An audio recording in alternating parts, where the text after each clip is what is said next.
NATO शिखर सम्मेलन खत्म हुआ और उसके कुछ ही घंटों बाद कनाडा के प्रधानमंत्री मार्क कार्नी सीधे सऊदी अरब पहुंच गए। जद्दा में उनकी मुलाकात क्राउन प्रिंस मोहम्मद बिन सलमान से हुई। लेकिन सवाल ये है कि आखिर नाटो के तुरंत बाद ये दौरा इतना ज़रूरी क्यों था? क्या ये सिर्फ एक शिष्टाचार मुलाकात थी या फिर दुनिया की बदलती राजनीति, ऊर्जा और व्यापार के बीच बन रहा एक नया रणनीतिक गठबंधन? आइए समझते हैं। नाटो समिट में वैश्विक सुरक्षा और रक्षा जैसे मुद्दों पर चर्चा करने के बाद मार्क कार्नी ने अपनी अगली मंजिल सऊदी अरब को बनाया। इसकी सबसे बड़ी वजह है बदलता वैश्विक आर्थिक माहौल। अमेरिकी राष्ट्रपति डोनाल्ड ट्रंप द्वारा लगाए गए नए टैरिफ ने कनाडा की अर्थव्यवस्था पर दबाव बढ़ाया है। ऐसे में कार्नी अब अमेरिका पर निर्भरता कम करते हुए नए और भरोसेमंद व्यापारिक साझेदारों की तलाश में हैं। और इसी रणनीति के तहत उन्होंने जद्दा में क्राउन प्रिंस मोहम्मद बिन सलमान से मुलाकात की।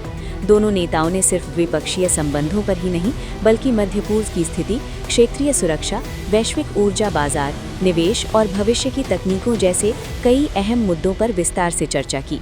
इस बैठक का सबसे बड़ा नतीजा रहा 13 नए समझौते और MOU, जिनकी कुल अनुमानित कीमत करीब $1 अरब है।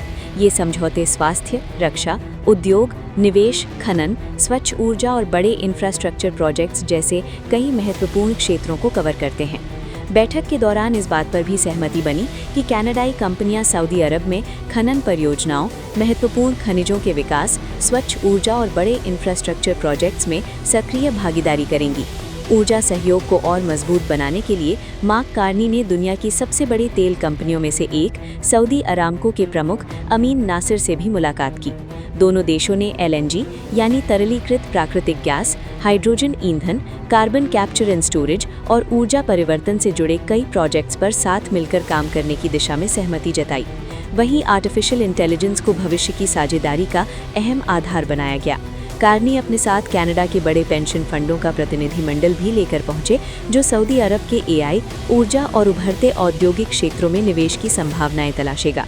दोनों देशों का लक्ष्य है कि इन समझौतों को अगले साल तक अंतिम रूप देकर जमीन पर उतारा जाए। ये दौरा इसलिए भी बेहद अहम माना जा रहा है क्योंकि कुछ साल पहले तक कनाडा और सऊदी अरब के रिश्ते बेहद खराब दौर से गुजर रहे थे। पूर्व प्रधानमंत्री जस्टिन ट्रूडो ने सऊदी अरब के मानवाधिकार रिकॉर्ड पर सवाल उठाए थे, जिसके बाद 2018 में सऊदी अरब ने कनाडा के राजदूत को निष्कासित कर दिया और व्यापार तथा निवेश संबंध लगभग खत्म कर दिए थे। लेकिन अब मार्क कार्नी की सरकार पुराने मतभेदों को पीछे छोड़कर आर्थिक सहयोग और व्यावहारिक कूटनीति पर फोकस कर रही है। ऐसे में ये मुलाकात सिर्फ दो देशों की बैठक नहीं बल्कि बदलते वैश्विक शक्ति संतुलन, नई आर्थिक साझेदारियों और ऊर्जा सुरक्षा की दिशा में उठाया गया एक बड़ा रणनीतिक कदम मानी जा रही है। आने वाले समय में ये साझेदारी न सिर्फ कनाडा और सऊदी अरब के रिश्तों को नई ऊंचाई दे सकती है बल्कि वैश्विक व्यापार, निवेश और ऊर्जा राजनीति के समीकरण भी बदल सकती है। अगर खबर पसंद आई हो तो वीडियो को लाइक, शेयर करना ना भूलें और देखते रहें डायनामाइट न्यूज़।